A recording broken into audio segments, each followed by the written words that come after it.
And you should know that we all volunteered for this. So the organization that Ed and Lauren and everyone else built is really a special place to work. So I want to talk to you about, recently we held a retreat, a staff retreat, to think about where we've been and where we're going as an organization. And one of the activities we did was we polled ourselves and we said, what motivates us? And unsurprisingly, one of the big answers was climate change. So I'm going to tell you a little bit about my personal journey in climate change advocacy and where that's taken me. In my own journey, I've long debated whether we should be focusing on mitigation and reducing emissions or adaptation and preparing for the worst. And for a long time, I thought that meant two different ways of building buildings. One of the things I've learned at New Ecology is that mitigation and adaptation actually go hand in hand. And sometimes the best way to build is to accomplish both. So you don't need me to elaborate on the risks if we fail to mitigate and adapt, but indulge me one example close to home, my own home, which... I got it. Oh, excellent, thank you. Which, here it is. So I live on the top floor of a 1907 triple-decker wood frame in Cambridge.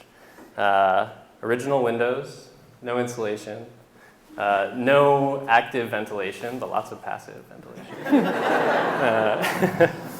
And it's a great spot, but it describes a lot of our building stock right now. So this July, I monitored the temperature and humidity in my unit. And I monitored it and I compared it to the heat index that NOAA uses when doing weather forecasting to see what's the feels like temperature in my space. So in July, the feels like temperature exceeded extreme caution or danger for 19 days. That's today. This isn't climate change. This is climate change, but we have a lot more to come, right? The highest heat index was 111 degrees. So that's not shocking to Joshua in Baltimore, but it's pretty shocking to us in Cambridge. And it's important to remember that by mid-century, Cambridge will have Baltimore's present-day climate. So nearly half of the housing units in Cambridge look like mine. That's all the bad news. But the good news is that we know what to do about it. So in my neighborhood right across town, we're building this 98-unit affordable multifamily passive house. It'll have radically low energy use and emissions, but it will also be adapted for future climates so that the residents can survive and thrive long into the future.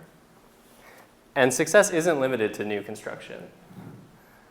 Elsewhere in the region and beyond, we've partnered with all of you to do numerous rehab projects, new construction projects, where we've reduced emissions, we've improved resilience, we've improved quality of life, and so many more projects in the works.